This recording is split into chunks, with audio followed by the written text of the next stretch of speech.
ओ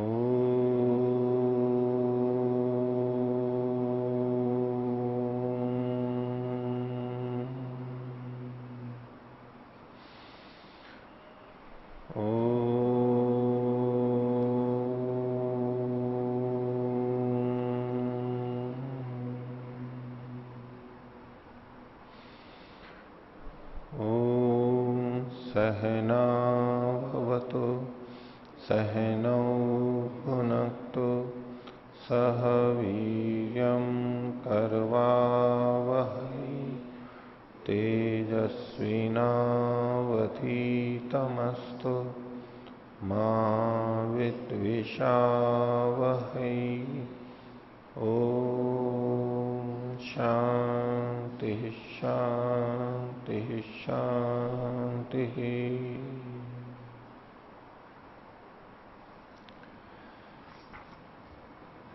वेदांत दर्शन की 87वीं कक्षा, वेदांत दर्शन के तृतीय अध्याय का तृतीय पाठ चल रहा है और इसमें हमने पिछली कक्षा में 50वें सूत्र तक देखा था। इस प्रसंग में, उपासना के प्रसंग में उपसंहार और व्यतिहार की बात चल रही थी और उसमें उपसंहार व्यतिहार करने से भेद हो जाएगा, भिन्नताएं आएंगी, फल भेद होंगे इत्यादि, और इसलिए उपसंहार व्यतिहार नहीं करना चाहिए इत्यादि पूर्व पक्षी के आक्षेप थे, जिसको सिद्धांती ने समाधान भी किया कि ये ब्रह्म विद्या की दृष्टि से तो सब एक ही हैं, इसमें भिन्नता नहीं है। और फिर से पूर्व पक्षी ने बात रखी कि अनुबंध के भेद होने से, फलों के भेद होने से, प्रक्रिया के भेद होने से ये भिन्न भिन्न है, उसका और उत्तर आगे दिया जाएगा। तो पिछले पाठ में से किन्हीं को कुछ पूछना है तो पूछ सकते हैं। आचार्य जी, पृष्ठ संख्या 202, सूत्र संख्या 49, इसमें श्रुत्यादि बलियस्त्वाचा ना बाधा, इस चीज को कहते हुए अंत में कहा गया है इस कारण से प्रकरण प्रतिबंध नहीं है। श्रुत्यादियों के कारण प्रकरण का प्रतिबंध नहीं है कहा है, वो किस प्रकार है वो स्पष्ट नहीं होता।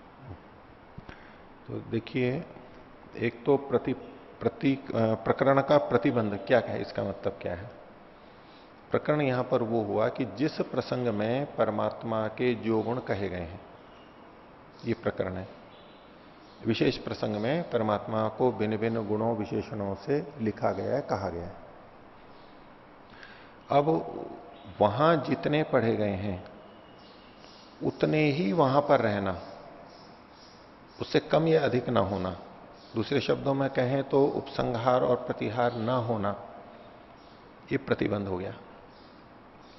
प्रकरण का प्रतिबंध यानी प्रकरण में जितने परमात्मा के गुणधर्म आए हैं वो उतने ही वैसे ही रखना, ये प्रकरण का प्रतिबंध हुआ। और प्रकरण का प्रतिबंध नहीं हुआ, इसका मतलब कि वहां पर उपसंहार और व्यतिहार किए जा सकते हैं। हो गया। अब ये कैसे इन्होंने श्रुत्यादि से सिद्ध किया है कि प्रकरण में परमात्मा के गुणों का, जिसको ये प्रकरण प्रतिबंध कह रहे हैं, वो क्यों ऐसा है, क्यों कह रहे हैं, क्योंकि यहां पर यही पढ़े गए हैं। इसका आधार ये होगा ना, क्योंकि यहां पर यानी इस प्रकरण में यही पढ़े गए, इसलिए यही होने चाहिए, उपसंहार व्यतिहार नहीं होना चाहिए, ये बात हुई। ठीक है। अब प्रकरण की अपेक्षा श्रुति और लिंग को बलवान मान लिया इन्होंने, तो श्रुति तो परमात्मा के अन्य गुणों को भी कहती है। अब चूंकि ये परमात्मा के ही गुण हैं, इसलिए वो भी श्रुति मान्य है और इससे भी बलवान है कि किसी प्रकरण में के अनुसार वहां वो ही शब्द होने चाहिए, और श्रुति कह रही है कि नहीं, परमात्मा की उपासना चल रही है तो दूसरे शब्द भी हैं, परमात्मा के दूसरे गुण भी हैं। तो बलवान होने से श्रुति के वो गुण धर्म श्रुति में अन्यत्र जो पढ़े गए हैं वो यहां पर आ जाएंगे, उपसंहार व्यतिहार हो सकेगा। तो श्रुत्यादि से प्रकरण की दुर्बलता होने से या श्रुत्यादि के बलवान होने से गुणों का प्रतिबंध, प्रकरण का प्रतिबंध नहीं रहा, वो खुल गया, वो बलवान है इसलिए वहां पर आ जाएगा, ये तात्पर्य है इनका। किंतु आचार्य जी यहाँ पर हम देख सकते हैं जो प्रकरण है वहां पर भी कोई ना कोई श्रुति तो है ही। तो जब यहाँ पर एक श्रुति बलवान बैठा है तो फिर दूसरी श्रुति की बात क्यों कर रहे हैं? उसको श्रुति से नहीं कहेंगे ना। श्रुति तो साक्षात कथन कर रही है परमात्मा के कौन कौन से गुण हैं जी। ये भी है वो भी है, ठीक है। अब श्रुति से यहां पर ये धर्म प्राप्त हो रहे हैं, लेकिन हम जो ये आग्रह कर रहे हैं कि यहां पर यही गुण होने चाहिए, इस प्रसंग में यही गुण होने चाहिए, तो ये जो प्रसंग ला रहे हैं ये प्रकरण को लेके आ रहे हैं। इस यहां जो श्रुति है इसका कोई बाध थोड़ा ना कर रहा है, ये श्रुति तो जो कि तू है। अब यही गुण रहेंगे ये प्रकरण से हम कह रहे हैं, प्रसंग यही है। अब उसमें दूसरी श्रुति भी है विद्यमान है तो वह यहां आ सकती है, ये भी श्रुति है वो भी श्रुति है, वो श्रुति यहां आ सकती है, इनमें कोई बाधा नहीं है। श्रुति श्रुति में कोई बाधा नहीं है। प्रकरण की दृष्टि से जो हम बाध करने लग रहे हैं, प्रतिबंध लगाना चाहते हैं, वो प्रतिबंध नहीं रह पाएगा क्योंकि दूसरी श्रुति इससे बलवान है। इसमें श्रुति श्रुति में कोई टकराव नहीं है। श्रुति श्रुति में तो दोनों समान है, कोई भी हो सकता है, आ सकती है वहां पर। इनका तात्पर्य इस तरह से ही है। ठीक है जी। और कोई बोलिए। आचार्य जी, सूत्र नंबर 50 में पूर्व पक्षी ने कहा कि परमात्मा के अलग अलग गुणों का स्मरण करने से अलग अलग प्रकार के फलों की प्राप्ति होती है। जैसे कि भाष्य में लिखा कि अलग अलग कर्म कांडों से अलग अलग फल मिलते हैं, उसी प्रकार से। तो सूत्रकार ने जो समाधान किया सिद्धांति ने कि फल एक ही है और वो आनंद और ज्ञान है। ये अभी फल ये समाधान किया नहीं है इसका, उसमें 52वें सूत्र में किया। इसमें समाधान अब आएगा, 51वां सूत्र आज देखेंगे। पर ठीक है, आपका प्रश्न है कि ये सिद्धांति ने कहा कि ये पूर्व पक्षी का कथन गलत है। पूर्व पक्षी कह रहा है कि अलग अलग उपासनाएं हैं, अलग अलग फल होंगे, अलग अलग क्रियाएं हैं, तो प्रज्ञांतर मानना चाहिए। अब भिन्न भिन्न कर्म हैं, भिन्न भिन्न फल हैं, तो उनको यथावत रखना चाहिए, उनको सबको मिला नहीं देना चाहिए जी। ऐसा। इसमें क्या प्रश्न बनेगा आपका आगे? तो प्रश्न ये है कि पूर्व पक्षी का पक्ष जो है वो ठीक है। हाँ। कि अलग अलग गुणों का अलग अलग फल होता है, तो फल एक नहीं अलग अलग ही होता है, अलग अलग होने चाहिए, ठीक है। तो इसमें थोड़ा तो संशोधन ये करें कि पूर्व पक्षी ने ये नहीं कहा कि अलग अलग गुण हैं, मुख्य कहना चाहता है ये अलग अलग उपासनाएं हैं। अलग अलग उपासनाओं का आधार उसने एक तो अनुबंध यानी फल का भेद और दूसरे आदि शब्द से प्रक्रिया का भेद, उसमें गुणों को ले सकते हैं, लेकिन मूल रूप से ये उपासनाओं की भिन्नता को प्रस्तुत कर रहा है। ये सब उपासनाएं भिन्न भिन्न हैं, इसलिए उपसंहार व्यतिहार नहीं होना चाहिए। आपका कहना है कि जब अलग अलग जगह अलग अलग गुण कहे गए हैं, उन गुणों के अनुसार हमारी भावना अलग अलग बनती है, और अलग अलग भावना बनने से उसके फल में भी भेद आएगा।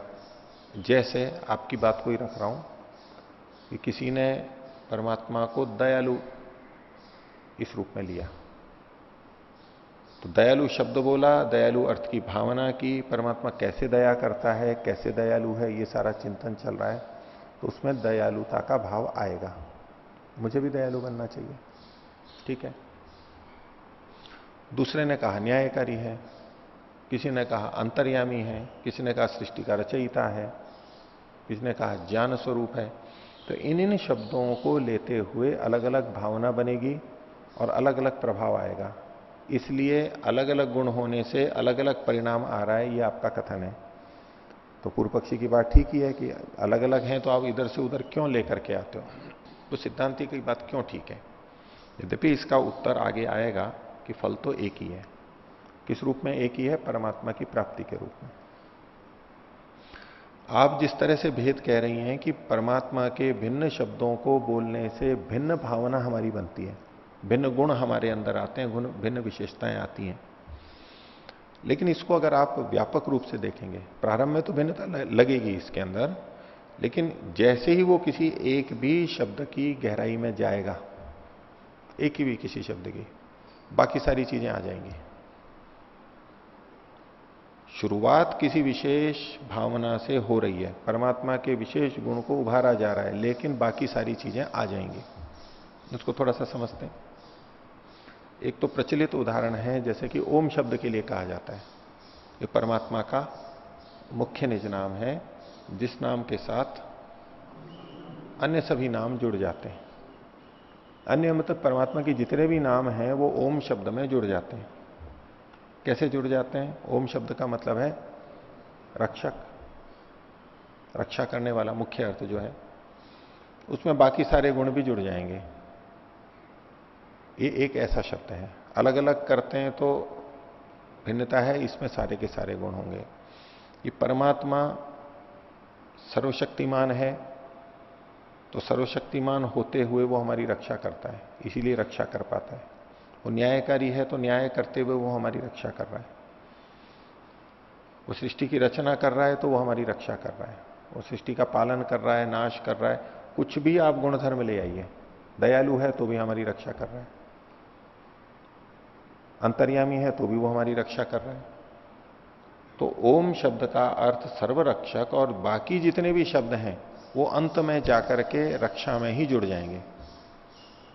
जैसे माता पिता बच्चे के लिए बहुत सारे कार्य करते हैं, वस्त्र भी देंगे, भोजन भी देंगे, मकान भी देंगे, विद्यालय में भी विद्या भी देंगे, औषधि भी देंगे, इन सबको करते हुए वो एक ही बात कर रहे हैं, बच्चे की रक्षा कर रहे हैं। ऐसा कह सकते हैं ना?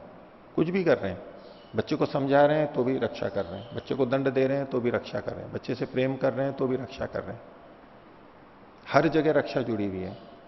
तो एक ओम के बोलने से सारे गुण आ जाते हैं। ये एक प्रचलित बात बताई। आपके प्रश्न का उत्तर आगे है, लेकिन मैं ये भूमिका बना रहा हूं कि जैसे ये होता है। दूसरा, सत्यात प्रकाश में शुद्ध उपासना के प्रसंग में उन्होंने एक बात कही, स्वामी जी ने। उन्होंने कहा कि यदि सच्चे तरीके से परमात्मा के एक गुण को भी किया जाए, एक गुण को भी लिया जाए, तो भी परमात्मा की प्राप्ति हो सकती है। एक गुण को भी ठीक विधिवत किया जाए तो दूसरे शब्दों पे, दूसरी विशेषताओं में जाने की आवश्यकता ही नहीं है, केवल एक शब्द पे। और वहां उदाहरण के तौर पे उन्होंने न्यायकारी शब्द लिखा है। ईश्वर न्यायकारी है। अब किसी ने इसी एक बात को पकड़ लिया, वो दयालुता को नहीं जानता, वो सृष्टि रचयिता को नहीं जानता, कुछ नहीं और कुछ नहीं, केवल उसने पकड़ लिया न्यायकारी है। न्यायकारी को पूरी तरह से देखना है उसे, पूरी अच्छी तरह से न्यायकारिता को जब देखेगा तो क्या सारी चीजें आ जाएंगी उसमें। और परमात्मा को न्यायकारी मानता है तो वो कर्म को भी ढंग से करेगा। अगर परमात्मा को न्यायकारी मानता है लेकिन सर्वशक्तिमान नहीं मानता है, तो न्यायकारिता पूरी तरह से आ ही नहीं पाएगी। भाई कोई दुर्बल है, न्याय तो कर दिया उसने कि ऐसा ऐसा करना है, लेकिन लागू नहीं कर सकता, तो क्या काय का न्यायकारी होगा? दुष्टों को दंड नहीं दे सकता, सज्जनों को संभाल नहीं सकता, तो न्यायकारी कहां से होगा? तो न्यायकारी तो वही हो सकता है जो सर्वशक्तिमान हो। ये परमात्मा सर्वशक्तिमान हो तब न्यायकारी होगा। सर्वशक्तिमत्ता के लिए उसको सब जगह होना भी जरूरी है। सर्वव्यापक हुए बिना कोई न्यायकारी हो सकता है क्या? पूर्ण न्यायकारी, उसको पता ही नहीं लगेगा कहां क्या हुआ है। न्यायकारी होने के लिए उसको सब पता भी होना चाहिए, ज्ञानवान भी होना चाहिए। जो पूरा नहीं जानता वो न्यायकारी हो ही नहीं सकता, पूरी तरह न्यायकारी नहीं हो सकता। इन सब जगह पूर्ण लगा के ही चलना है। परमात्मा न्यायकारी है, यानी पूर्ण न्यायकारी है। अब वो कैसे न्यायकारी होगा जिसको पता ही नहीं है? तो एक शब्द की भी उपासना यदि हम करते हैं, एक शब्द भी पकड़ लेते हैं, तो परमात्मा की सारी चीजें वहां पर आ जाएंगी। तो स्वामी जी ने तो एक उदाहरण दिया न्यायकारी का, ओम का एक उदाहरण हो गया गायत्री मंत्र के अर्थ में, दूसरा न्यायकारी का उदाहरण हो गया। और न्यायकारी केवल उदाहरण है, मूल कथ्य तो उनका है कि परमात्मा का एक भी गुण कोई ले ले और उसको सही ढंग से उपासना करे, तो इससे भी उसकी मुक्ति हो जाएगी, इससे भी उसका उद्धार हो जाएगा, जीवन सफल हो जाएगा उसका, एक को अच्छी तरह से। अब इस दृष्टि से आप देखिए, आपका प्रश्न यह था कि अलग अलग नाम बोले जाने से अलग अलग प्रभाव आता है, तो उनके परिणाम भिन्न भिन्न होंगे। तो प्रारंभिक दृष्टि से तो परिणाम भिन्न भिन्न होंगे, लेकिन जैसे जैसे वो उसी शब्द की गहराई में जाएगा तो बाकी सारे गुण परमात्मा के वहां जुड़ते ही जाएंगे, और कुल मिलाकर के जो परिणाम आएगा वो बिल्कुल एक ही आएगा। इस दृष्टि से ये सिद्धांति कहना चाह रहा है कि आप उपसंहार व्यतिहार करो, आप चाहे इस दृष्टि से कर लो चाहे उस दृष्टि से कर लो, लेकिन अगर ढंग से कर रहे हैं तो आपको वही मुक्ति की प्राप्ति होगी, परमात्मा के सब गुण धर्म उसमें आ जाएंगे। जिसके लिए सामान्यतः उदाहरण दिया जाता है कि चादर का एक भी कोना लेकर के खींचा जाए तो वो पूरी चादर खींच करके आ जाती है। कोई सा भी कोना खींच लें, बीच में से पकड़ लें, कोई भी सिरे को लेकर के उठाना अगर हमने शुरू कर दिया, यदि प्रारंभ में थोड़ा उठा रहे हैं तब तो अलग अलग दिखाई देगा। इस कोने से उठाएंगे तो कहेंगे देखो ये कोना उठा हुआ है, बाकी तो जू के तू पड़े हुए हैं। दूसरे कोने को उठाएंगे तो बाकी सारे वैसे के वैसे पड़े हुए हैं, वहां तो भेद दिखाई देगा प्रारंभ में तो। लेकिन कुल मिलाकर के कि हमारे को चादर को या दरी को, चीज को यहां से पकड़ के वहां तक ले जाना है, उसको पूरे को अपने पास ले लेना है, तो उसमें चाहे इस कोने से पकड़ो चाहे उस कोने से पकड़ो, सब तरह से वो हमारे पास पूरी तरह आएगी, या हम उसको खींच करके दूसरी जगह ले जा सकते हैं दरी आदि को। उस तरह से कुल जो अंतिम परिणाम आने वाला है वो एक जैसा है। प्रारंभ में देखेंगे तो भिन्नता होगी। ठीक है, कोई यहां खड़ा हुआ है उसने यहां उठा लिया, किसी की वहां की इच्छा है तो वहां उठा लेगा, उससे कोई फर्क नहीं पड़ने वाला। तो सिद्धांति का जो ये कथन है कि सबका परिणाम एक है, वो इस दृष्टि से, अंतिम दृष्टि से आगे कहेंगे भी इस सूत्र में। हाँ आचार्य जी, स्तुति के संबंध में तो ये बात ठीक है जो आपने अभी बताई। मैं स्तुति के बारे में कह रहा हूं ना, ये स्तुति वाली पर, ये हाँ। जो जितने शब्द हैं ये स्तुति परक ही है ना। परंतु ये जब उपासक प्रार्थना करता है, वो कुछ ईश्वर से याचना करता है, तो जैसे वो निर्विकार शब्द का प्रयोग करता है और फिर बाद में या अगली बार वो दयालु शब्द का प्रयोग करता है, तो उस समय तो अलग अलग ही रहेगा उसका, क्योंकि प्रार्थना एक बार वो विकार रहित होने के लिए कर रहा है, एक बार ईश्वर की दया की प्राप्ति के लिए कर रहा है। माना, वो तो बात है ही, प्रारंभ में तो ऐसा ही रहेगा।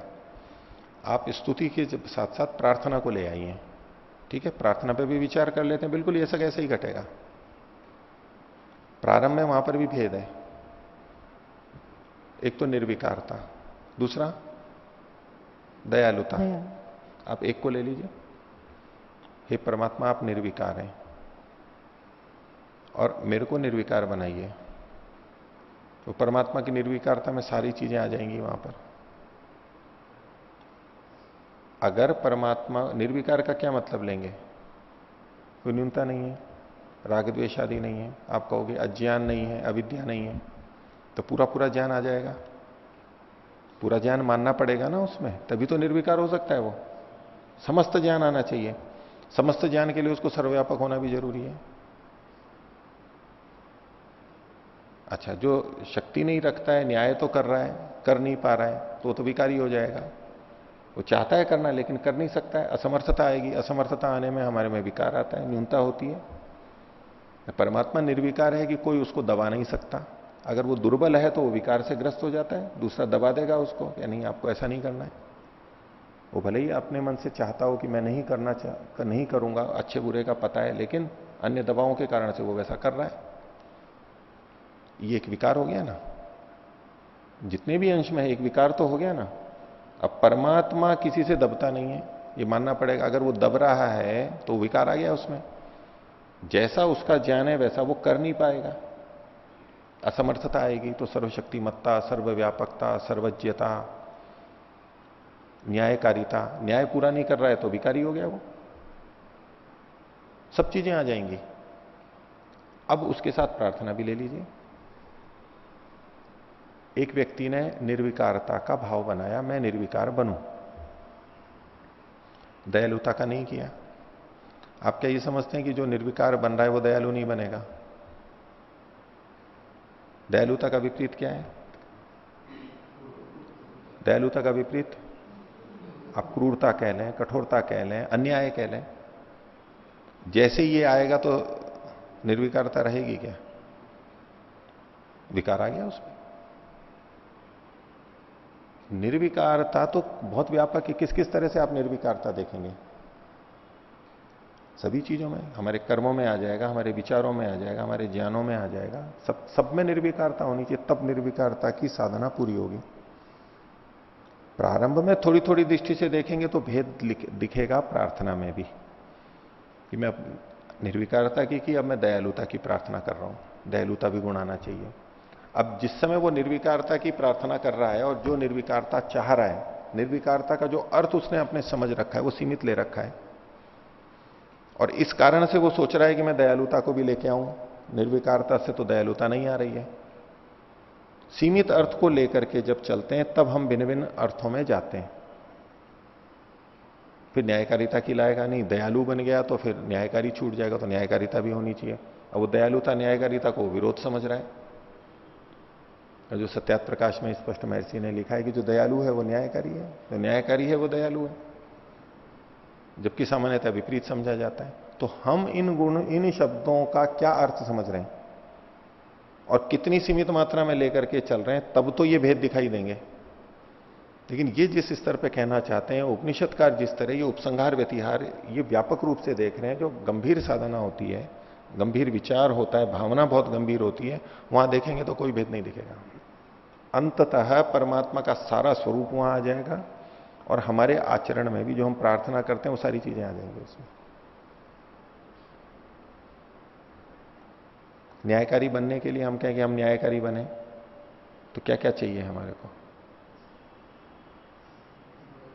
कि प्रभु आप न्यायकारी हैं, मैं भी न्यायकारी बनूं, तो क्या केवल करने की बात है, निर्णय देने की? वो ज्ञान तो चाहिए ना, कि मैं न्याय करूं तो पता तो होना चाहिए कि मेरा ज्ञान है, और ज्ञान होते हुए भी मैं न्याय कर रहा हूं तो रागद्वेष से भी अन्याय भी कर सकता हूं।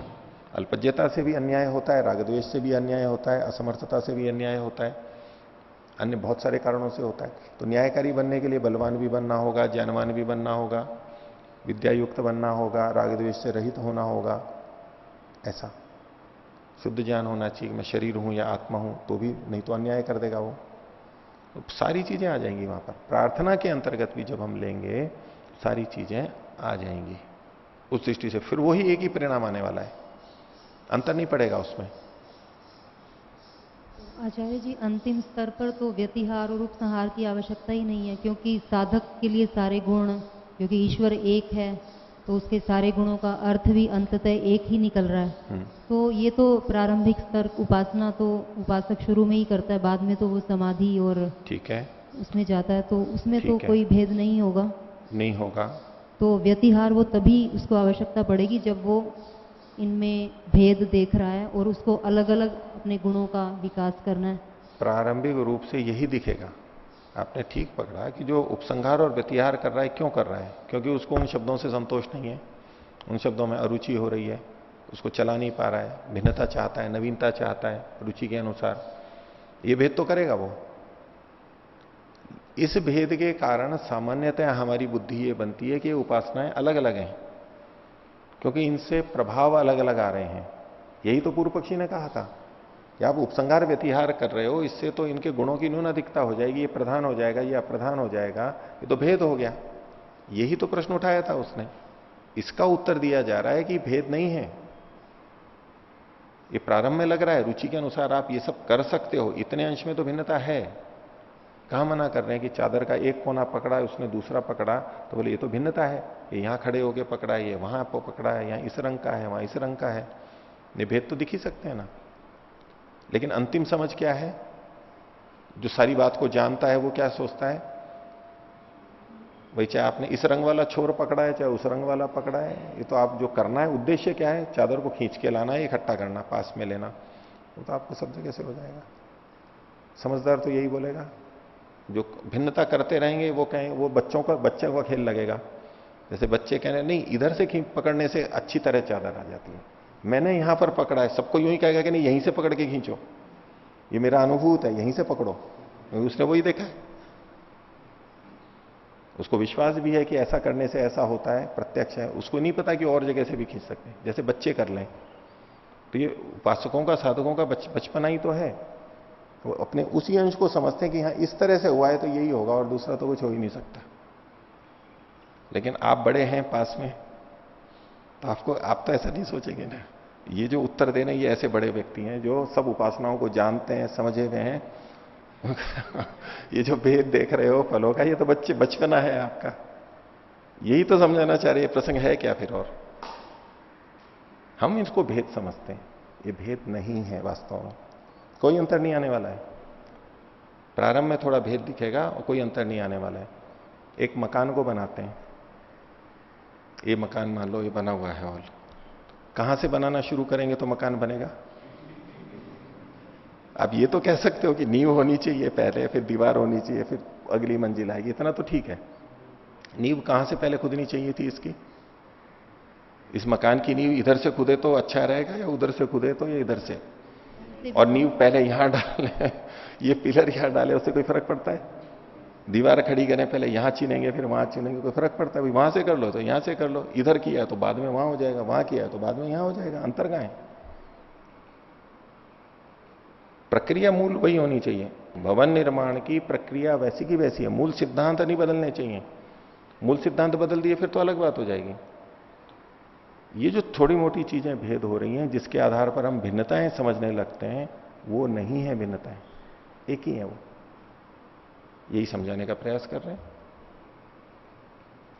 ये व्यापक भ्रांति है, वैसे बात तो छोटी सी है, ये व्यापक भ्रांति है। ये ना अच्छे अच्छे लोगों में ये भ्रांतियां देखेंगे, उसी में जकड़े हुए रहते हैं, वहीं उलझे हुए रहते हैं, और दूसरे का आते ही लगता है ये तो कुछ अलग है, नहीं ये नहीं जा सकता। मैं जिस तरह कर रहा हूं, मैंने प्रत्यक्ष कर रखा है, ऐसे ही जाएगा तो ये जा सकता है, ये तो नहीं जा सकता, ये कुछ गड़बड़ हो रही है इसकी। आपको यही भाव प्रत्यक्ष परोक्ष रूप से झलक में आएगा। इसलिए बड़ी भ्रांति भी है साधना के अंदर, उसका समाधान किया जा रहा है यहां पर। हो गया? और कोई? ओम। आचार्य जी, पृष्ठ संख्या 202 में 47वां सूत्र, इसमें जो भाष्य है इसमें निर्धारणात्, इसकी व्याख्या करते हुए लिखा हुआ है कि सर्वै दृष्टा दृष्टैः प्रोक्ता प्रोक्तैर्वा गुणैः परमात्मानो निर्धारणम। तो इसमें ये मेरा प्रश्न है कि जैसे दृष्ट और प्रोक्त जो गुण हैं उनसे तो परमात्मा का निर्धारण हो सकता है, परंतु जो अदृष्ट अथवा अप्रोक्त गुण हैं उनसे वो कौन से गुण हैं और उनसे कैसे निर्धारण होता है? देखो, दृष्ट का मतलब शाब्दिक तो है जो ज्ञात है, और या तो प्रोक्त हैं जो कहे गए हैं।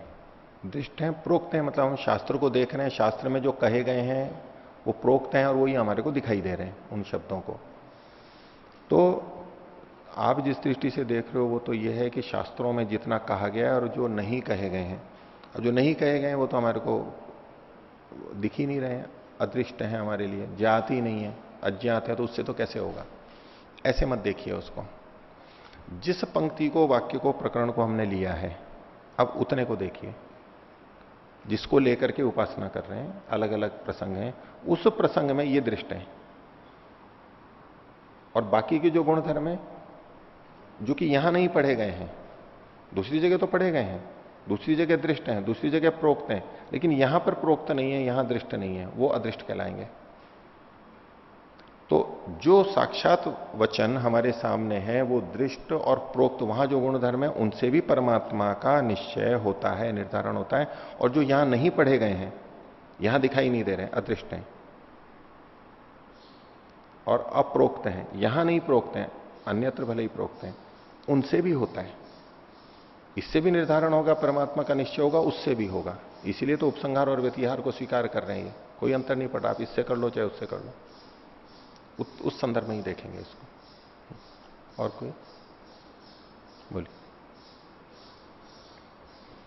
ओम। आचार्य जी, पृष्ठ संख्या 201 जी,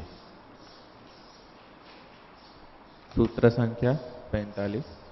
आचार्य जी, इस सूत्र में कहा है क्रिया मानसवत। भाष्यकार ने दो तरह इसको अर्थ किए, एक व्यस्त और समस्त। तो दोनों के अर्थ में कोई भिन्नता नहीं दिख रही है, कोई भेद हो तो कृपया बताएं। हाँ, इसमें भिन्नता है, और अर्थ में भिन्नता होने के कारण ही इन्होंने दो प्रक्रियाएं बताई हैं। और इसमें ऐसा समझिए कि क्रिया मानसवत जब ले रहे हैं समस्त में, तो हम मन की क्रिया के समान, ये अर्थ बनेगा। मन की क्रियाएं जब जो पहले आती है, सबसे पहले वो प्रबल होती है, तो बाद में आती है वो दुर्बल होती है, इस रूप में। यहां भी जो पहले से विद्यमान है वो प्रबल है, और जो बाहर से लाया गया है उपसंहार व्यतिहार से वो दुर्बल है। तो मन की क्रियाओं के समान यहां पर होगा।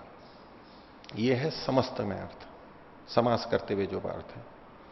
अव्यस्त का मतलब हुआ क्रिया शब्द यहां सूत्र में अलग पढ़ा हुआ है, और मानसवत। अभी जो मानसवत वत मतलब तो उदाहरण दृष्टांत दिया जा रहा है उसके समान। अब यहां मानसवत मन के समान ये कथन है, और क्रिया को इन्होंने बताया उपसंहार और व्यतिहार के लिए। ये जो क्रिया है यानी उपसंहार और व्यतिहार है, ये किसकी तरह से लगेंगे? मन के समान, मन के समान। तो अब ये क्रिया उपसंहार व्यतिहार के साथ होगा, तो मन की क्रिया के समान। समस्त पद जब होगा तब अर्थ क्या बनेगा? मन की क्रिया के समान, मन की क्रिया के समान। और जब व्यास करेंगे, व्यस्त करेंगे, तो ये क्रिया मन के समान है। ये क्रियाएं मतलब उपसंहार और व्यतिहार हैं, ये मन के समान है। इस तरह शाब्दिक दृष्टि से अर्थ में भेद आएगा, और तात्पर्य तो एक ही जाएगा। क्योंकि मन के समान जब कहेंगे तो मन के समान क्या, तो फिर क्रिया आ जाएंगे। और मन की क्रिया के समान कह रहे हैं तब तो सीधे सीधे आ ही रहा है। तो मन की क्रिया के समान कौन है, उसका कथन यहां हो नहीं रहा है, वो प्रसंग से उपसंहार व्यतिहार ही आएंगे। और जब क्रिया को अलग कर दिया तो क्रिया शब्द से वो उपसंहार व्यतिहार आ जाएंगे। अंतिम अर्थ तो एक ही है, लेकिन शाब्दिक दृष्टि से जो अर्थ भेद है वो ये है, मन की क्रिया के समान, और ये क्रिया मन के समान, ये अर्थ में भेद होगा। अच्छा जी, ये मानसवद अस्ति, ये व्यस्त अर्थ को समझाते हुए स्वामी जी ने कहा मानसवद अस्ति, इसको ही खोलते हुए मनोभाववत ये कहा। हाँ, 202 पहली पंक्ति में। हाँ। तो मनोभाववत, मनोभाव मतलब मानसिक क्रिया ही होंगे ना? हाँ, मनोभाव, इसको देखो इन्होंने आगे जो खोल दिया है, मानसवद अस्ति मनोभाववत संकल्पवद अस्ति। यह इन्होंने संकल्प को ले लिया, मन का भाव मतलब संकल्प। इस दृष्टि से एक तो है मन का, मन की क्रिया मतलब मन का विचार, वृत्ति, उसकी न्यूनाधिकता, और एक है मन का भाव यानी संकल्प। ये संकल्प एक निश्चय के रूप में संकल्प है, वो थोड़ी भिन्नता हम ले सकते हैं यहां पर कुल मिलाकर के वो भी क्रिया ही है जी। कई जने इच्छा को ना कह करके व्यवहार के अंदर होता है कि मेरी ये इच्छा है ऐसा हो, यूं कहते हैं तो थोड़ा आग्रह झलकता है, तो उसकी जगह पे क्या कहते हैं, कई साधु संतों के सामने बोलने में कोई निवेदन लेके जाते हैं कि जी आपका अगला कार्यक्रम हमारे यहां हो ऐसी इच्छा है, हम चाहते हैं, ये भी कथन होता है। लेकिन कुछ वर्गों में क्या बोला जाता है, ऐसे नहीं बोलते कभी भी कि हमारी इच्छा है या आपको, जी ऐसा मेरा भाव है। तात्पर्य तो वही है, लेकिन इच्छा शब्द का, निवेदन का, आग्रह का नहीं होता, मेरा ऐसा भाव बन रहा है कि आप आए वहां पर, हमारे यहां पर आप आए, वो भाव शब्द का प्रयोग अधिक करते हैं। तो संकल्प के भी मेरा ऐसा संकल्प है। धन्यवाद। इच्छा वगैरह जब हम बोलते हैं ना तो थोड़ी उसमें दृढ़ता आ जाती है, और तोड़ देते हैं तो बोले आपने अपनी इच्छा या संकल्प को तोड़ दिया। मैं कह भाई ऐसा भाव है मेरा, अभी भाव है मतलब थोड़ी सुगंध आई है अंदर, बस उस तरह की भावना बनी है। मैंने ये थोड़ा कहा था कि भाई ऐसा होगा ही, एक भाव था, विचार उठा था हल्का सा, उसको इधर उधर कर लेते हैं, उसमें सामंजस्य बनाने की संभावना अधिक रहती है, इधर उधर होने की सहजता से हो सकते हैं। पर यहां इन्होंने मनोभाव का मतलब संकल्प लिया है, तो थोड़ा अंतर तो है ही। ठीक है, तो आगे का देखेंगे, पृष्ठ संख्या 203। 51वां सूत्र प्रारंभ करेंगे, तृतीय अध्याय का तृतीय पाद। तो 51वें सूत्र में 50वें सूत्र का उत्तर दिया गया है। 50वां सूत्र पूर्व पक्षी का था और 51वां सूत्र सिद्धांति का है। तो 50वें सूत्र की भूमिका संक्षेप से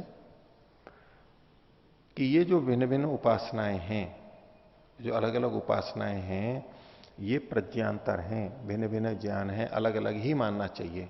सिद्धांति एक मान के चल रहा था। कैसे?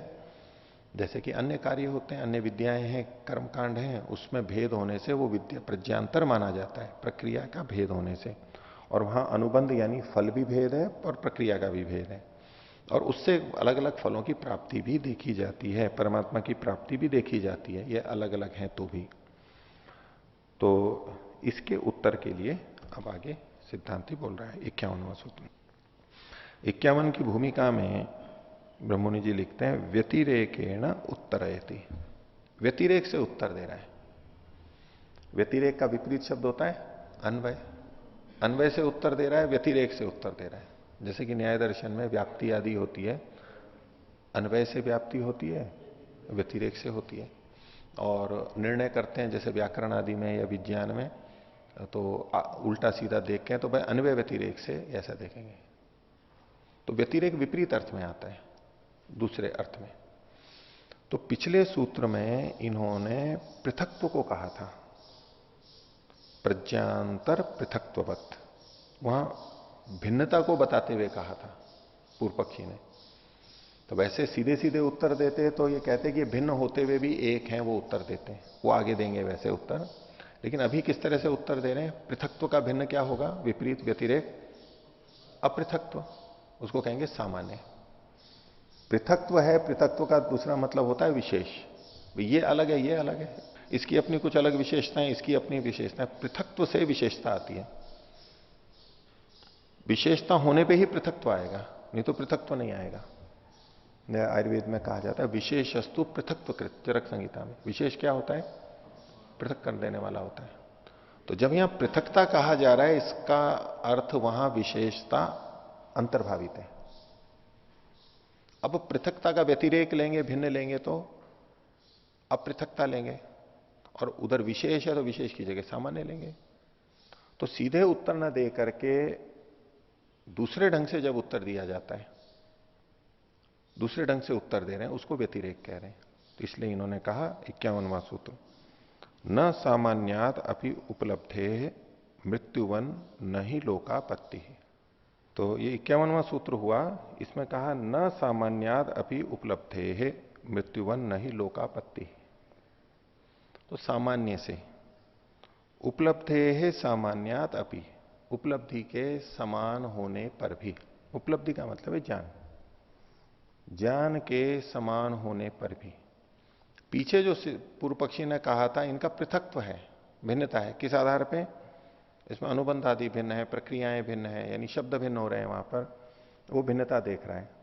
तो क्या पूर्व पक्षी ने कहा था कि चूंकि ये भिन्न हैं इसलिए इनकी भिन्नता माननी पड़ेगी, आपको अलग अलग ही मानना पड़ेगा, फल आदि भिन्न है। तो सिद्धांती कह रहा है कि विशेषता होने पे ही भिन्नता हो ये कोई बात नहीं है, समानता होने पे भी तो भिन्नता हो सकती है। भिन्नता होने पे अलग अलग हैं तो इसका विपरीत क्या बनेगा? समानता होने पर एक मानेंगे, एक मानना पड़ेगा ना। जैसा सिद्धांती कह रहा है कि सब एक हैं, तो सिद्धांती कह रहा है कि ये विशेषता भिन्नता को तो छोड़ दो आप, ये भिन्नताएं तो हैं, लेकिन इस भिन्नता के आधार पर इनमें भेद कथन आप अगर करना चाह रहे हैं तो ये तो कोई बात नहीं है। समानता होती है, वहां भी तो भेद होता है। इसलिए समानता और भिन्नता इनके एकत्व और अनेकत्व को बताने में आधार नहीं बनेगा इन उपासनाओं के। बोले जहां पर भिन्नता कही गई है, सिद्धांति मान रहा है कि भिन्नताएं तो हैं ही, शब्द भेद हैं ही, प्रक्रियाएं भेद हैं ही। बोले केवल इसके आधार पर उसको आप अलग अलग कर दो, ये तो कोई बात नहीं है। जहां समानता कही गई है वहां भी तो भिन्नता रहती है आपके अनुसार। तो जहां यदि भेद कथन है तो अलग अलग है, अगर समानता है तो फिर एकत्व आना चाहिए। पर यहां समान होते हुए भी तो एकत्व नहीं आ रहा है, तो ये तो व्यभिचार हो रहा है।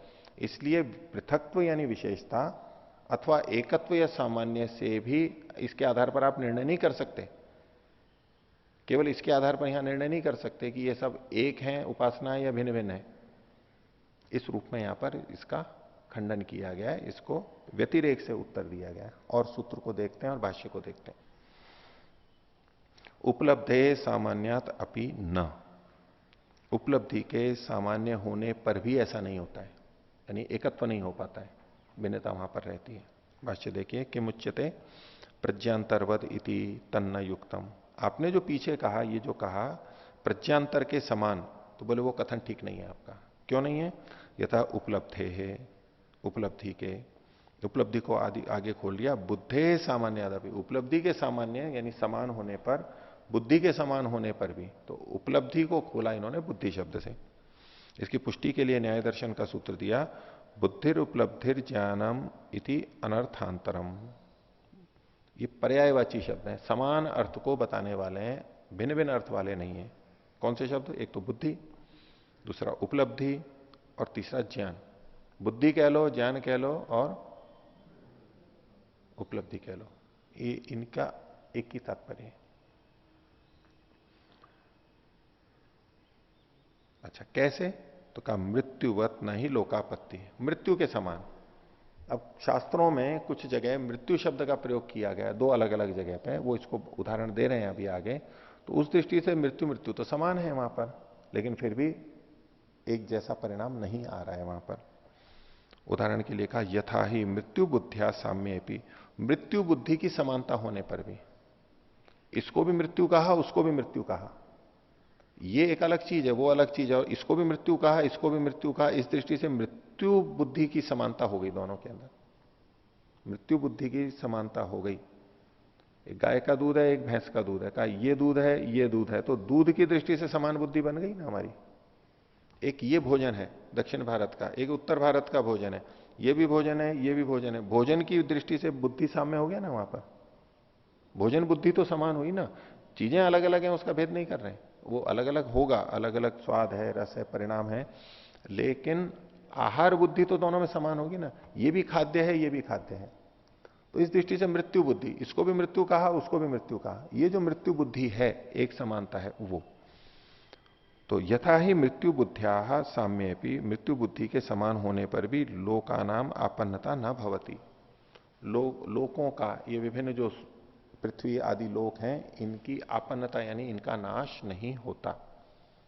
ये नाश से संबंधित क्या बात है, अभी आगे के वचनों से स्पष्ट होगी। तो पहला उदाहरण दिया अग्निर्वयी मृत्यु हो। अग्नि क्या है? मृत्यु है। मृत्यु है या नहीं अग्नि? अग्नि मृत्यु है ना। मृत्यु मतलब नाश करने वाली, नाश करने वाली। हम अग्नि में चले जाएंगे तो मृत्यु हो जाएगी हमारी। अन्य चीजों की भी, लकड़ी आदि जलती हैं, ये सब है, तो अग्नि मृत्यु है। ठीक है, एक बात हुई। ये बृहदारण्य का वचन दिया। दूसरा कह रहे हैं शतपथ ब्राह्मण का, सवा एषा एवं मृत्यु हो, यही वो मृत्यु है। मृत्यु के बारे में बता रहे कौन? यह एषा ए तस्मिन मंडले पुरुष, ये जो इसे मंडल दिखाई दे रहा है, मंडल मतलब सूर्य मंडल, इसमें जो पुरुष है, पुरुष मतलब ब्रह्म परमात्मा, ये मृत्यु है। तो इधर अग्नि को भी मृत्यु कहा, भौतिक अग्नि को, पृथ्वी पर स्थित अग्नि को, भूलोक में स्थित अग्नि को, और एक सूर्यलोक में स्थित जो पुरुष है ब्रह्म, जैसे कि वहां उपनिषद में चर्चा आती है, वहां स्थित पुरुष की भी उपासना की जाती है, उस ढंग से ही वो करते हैं, उसको भी मृत्यु कहते हैं। तो मृत्यु बुद्धि की समानता हुई दोनों में, अग्नि में और परमात्मा में मृत्यु बुद्धि की समानता हुई। तो मृत्यु बुद्धि की समानता हुई तो इनसे परिणाम और सब कुछ एक जैसे आने चाहिए। इनको एक कहना चाहिए आपको, परिणाम एक आने चाहिए। बोले ऐसा नहीं होता है। अत्र अग्नि पुरुषयोर मृत्यु बुद्धि साम्येपि न लोकापन्नता। अग्नि और पुरुष इन दोनों में बुद्धि की समानता होते हुए, मृत्यु बुद्धि की समानता हो गई कि ये मृत्यु है, ऐसे ज्ञान की समानता होते हुए भी न लोकापन्नता, लोक की आपन्नता नहीं होती है। लोकापन्नता क्या है उसको आगे खोल रहे हैं। उसका अर्थ है लोक विनाश, इन संसार की चीजों का नाश होना। यद्वा, अथवा दूसरी दृष्टि से लोक सिद्धि, आपन्नता एक प्राप्ति की दृष्टि से भी होता है। आपन्न हो गया, संपन्न हो गया, प्राप्त हो गया। एक आपन्नता है क्षीण होना, नाश होना। तो जो दूसरा अर्थ है लोक की सिद्धि यानी प्राप्ति। लोक की सिद्धि का मतलब है कि इनके स्थान की सिद्धि। ये अग्नि कहां पर है और वो ब्रह्म कहां पर है, इनके लोक स्थान की आपन्नता यानी प्राप्ति। अग्नि भी मृत्यु है, ब्रह्म भी मृत्यु है, दोनों मृत्यु हैं, तो दोनों का स्थान एक ही होना चाहिए, समान होना चाहिए, पर वो हो नहीं पाता है। अग्नि तो एक देशी है, यहां है, वहां नहीं है, लेकिन ब्रह्म तो सब जगह पे है। तो समान लोक की आपन्नता यानी प्राप्ति, स्थान की सिद्धि नहीं हो सकती, जबकि दोनों को समान मृत्यु बुद्धि से देखा जा रहा है। और एक दूसरा अर्थ जो पहला वाला है यहां पर, लोकापन्नता यानी लोकों का नाश होना। अग्नि कितनी चीजों का नाश कर सकती है? अग्नि क्या सब लोगों का नाश कर सकती है? अग्नि सब लोगों का नाश कर सकती है? नहीं, कुछ चीजों को ही तो जला सकती है ना। अब सूर्य है, और सूर्य तो अग्नि रूप ही है। वहां अग्नि है तो भी उसका स्वरूप है। अग्नि उसके स्वरूप को प्रकट कर रही है या नष्ट कर रही है? वो तो अग्नि रूप ही है सारा। परमात्मा लोगों की आपन्नता करता है, सब लोगों का नाश करता है, उसमें कोई चीज छूटी नहीं है, सब चीजों का नाश करता है। और ये अग्नि तो नाश करती भी है, अगर सब चीजों का, तो मोटे मोटे लोगों का करती है। अब उसके पीछे की प्रक्रिया, जब अग्नि ने मान लो जला दिया, राख बना दी, लकड़ी की राख बना दी, कोयला भी नहीं रहा, अब उसके बाद अग्नि क्या करेगी? उसका स्थूल रूप से कुछ भी नहीं कर सकती। अब फिर भी उसको और जलाएंगे, करेंगे, कुछ और हो सकता है, लेकिन एक स्थिति ऐसी आएगी कि वहां अग्नि कुछ नहीं कर सकती। अब उसका सोना है, अब सोने को अग्नि तपा रही है, अब सोने में कोई विकार नहीं आ रहा है, उसका नाश ही नहीं कर रही है, अग्नि की सीमा आ गई। हाँ, बहुत अधिक अग्नि दें तो वो तरल सोना ठोस से तरल हो सकता है, तरल से बाष्पित हो सकता है, इतना ही तो हो सकता है, अवस्था भेद हो सकता है, लेकिन और ज्यादा तो कुछ नहीं कर सकता। तो अग्नि के द्वारा लोगों का नाश वैसा नहीं हो सकता जैसा ब्रह्म के द्वारा हो सकता है। अग्नि की विभिन्न लोकों में स्थिति वैसी नहीं हो सकती जैसी ब्रह्म की हो सकती है। तो दो मृत्यु बुद्धि को बताने वाले हैं, समान हैं, फिर भी वहां पर भिन्नता, एकत्व तो फिर भी नहीं आया। तो सिद्धांति व्यतिरेक से यह कहना चाह रहा है कि आपने कहा था कि बुद्ध्यंतर होने से यह भिन्न है, तो बोले ये कोई आधार नहीं होता है भिन्नता का। समान होने से भी एक नहीं होते, तो भिन्न भिन्न होने से भी एक नहीं है, समान होने से भी तो एक नहीं है। इसलिए ये समानता और भिन्नता, इस आधार पर एकत्व और या पृथकत्व का निर्णय आप नहीं कर सकते इन उपासनाओं के बारे में। ऐसे व्यतिरेक से उत्तर दिया, वहां पृथकत्व को हटा के या सामान्य लाके व्यतिरेक है ना, दूषय थी। अंतिम पंक्ति देखिए इसकी, पृष्ठ 204। तस्माद उपसंहार व्यतिहारयो प्रज्ञांतरत्व बाधकम यद्वा प्रज्ञा साम्यम साधकम इति न मंतव्यम। तो ये सोचना कि उपसंहार और व्यतिहार में प्रज्ञांतरत्व मान लेना, ये भिन्न प्रज्ञा है, ये भिन्न प्रज्ञा है, तो ये बाधकम न मंतव्यम, वो बाधक नहीं होती है उपासना में, ये अलग अलग बाधक नहीं है। या उपसंहार व्यतिहार करना उपासना में किसी प्रकार का बाधक नहीं है। ढंग से अगर सब किए जा रहे हैं तो सब जगह फल प्राप्त होगा, भिन्नता नहीं है उसमें। तो प्रज्ञांतरत्व बाधक नहीं होगा। ये प्रज्ञांतरत्व की बात हो गई, ये हो गई 50वें सूत्र की पूर्व पक्षी वाली। और आगे का यद्वा प्रज्ञा साम्यम साधकम, और जो इनमें प्रज्ञा की समानता है वो कोई विशेष साधक बन जाएगी, ऐसा भी नहीं है, जैसा है वैसा ही वो आना है उनका। तो यद्वा प्रज्ञा साम्यम, ये प्रज्ञा साम्य है 51वें सूत्र की दृष्टि से। यद्वा प्रज्ञा साम्यम साम्यम साधकम इति न मंतव्यम, ऐसा नहीं मानना चाहिए। किंतु फिर क्या है, विषय लिंग श्रुति नाम साम्यम साधकम इत्येव मंतव्यम। इनमें विषय, विषय का मतलब है प्रकरण, प्रकरण लिंग और श्रुति, श्रुति लिंग वाक्य प्रकरण, तो विषय प्रकरण लिंग और श्रुति, इनका जो साम्य है ये साधक है, ये मानना चाहिए। अर्थात इनमें जो समानता है तो श्रुति के आधार पर इनकी समानता समझनी चाहिए, लिंग के आधार पर इनकी समानता समझनी चाहिए।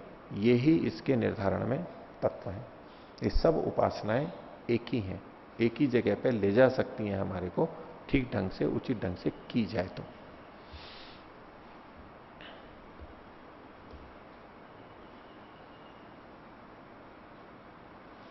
जैसे कि आप दूसरे ढंग से मैं कहूं, लौकिक उदाहरण, अलग अलग वाहन हो हमारे पास में, एक साइकिल चला सकता है, एक स्कूटर, मोटरसाइकिल, गंतव्य गंतव्य तक पहुंचा देंगे वो, उस दृष्टि से समानता है इसमें।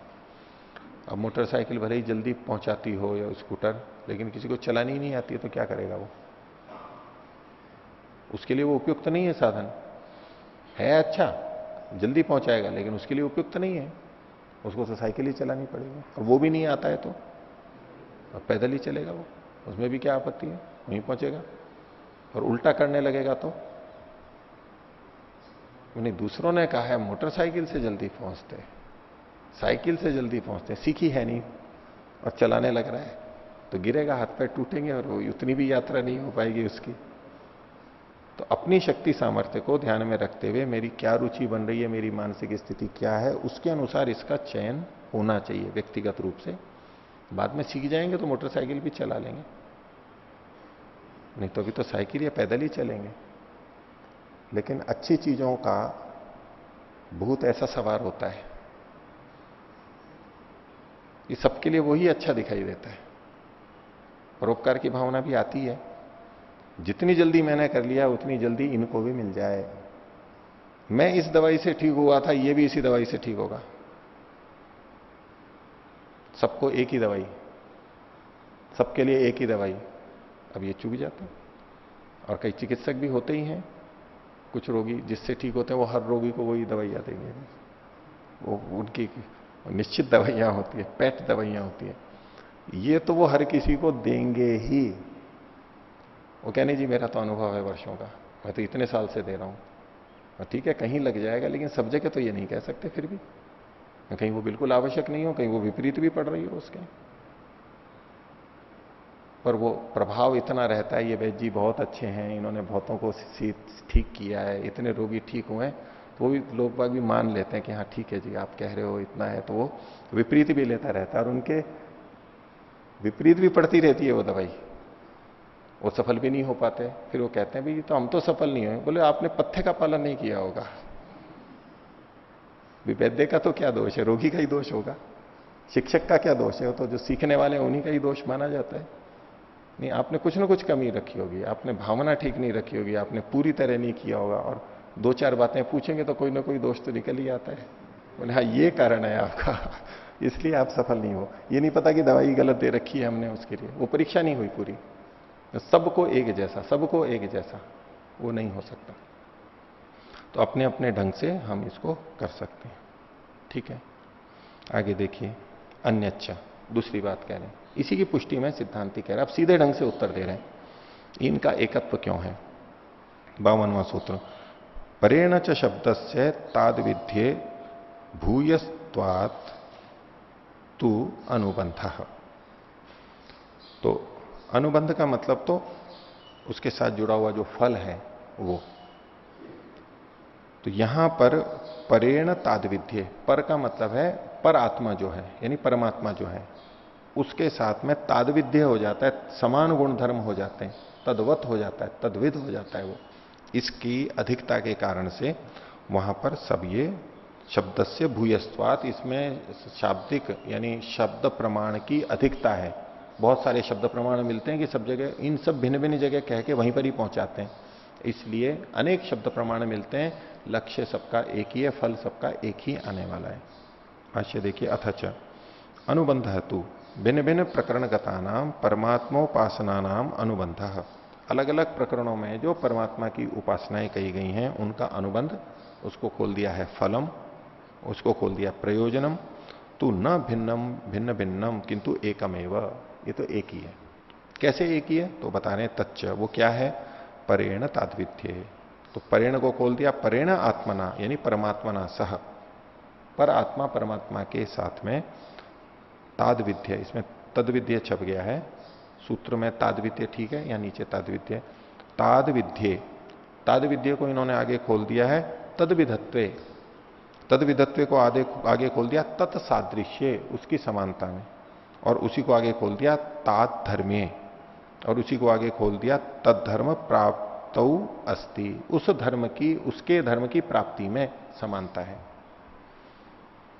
परमात्मा के धर्मों की प्राप्ति यह है ताद्विध्य, उसकी सादृश्यता, तद्विध हो जाना, यही वहां पर उपलब्धि सब जगह कही गई है।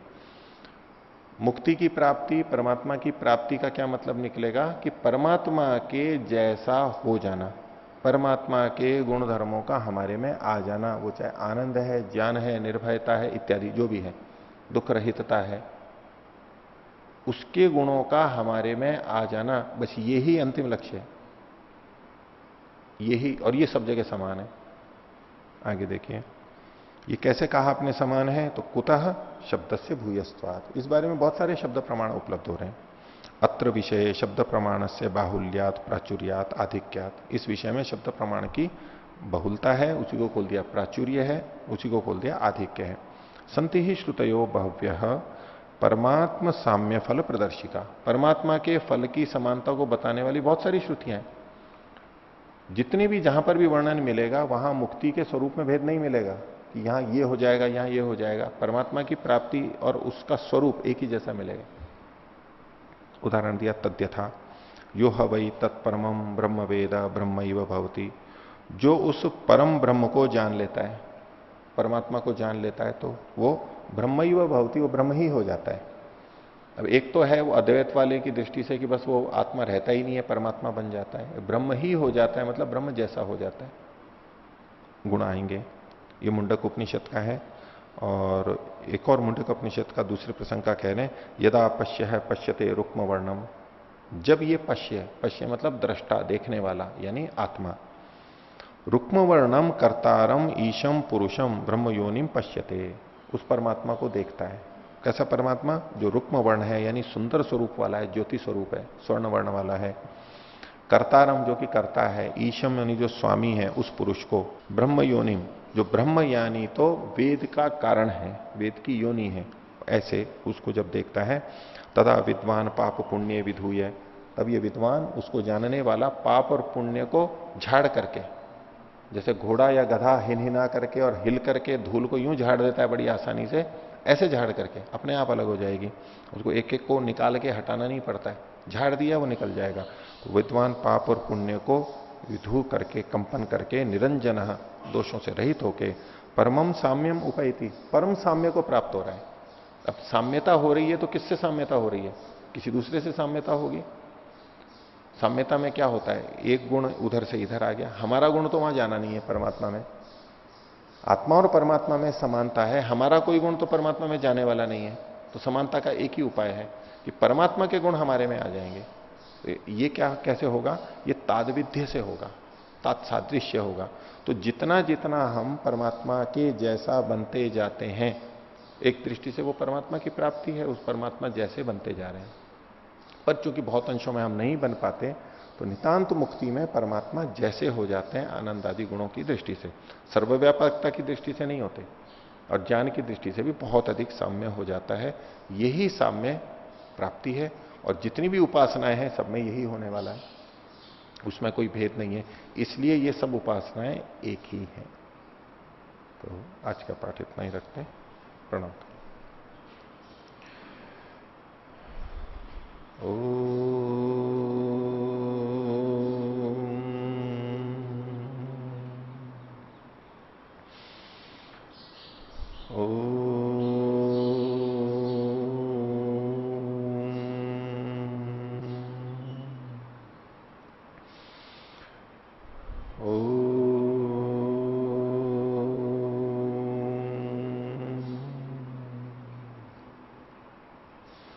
सभी को सादर अभिवादन। ओम।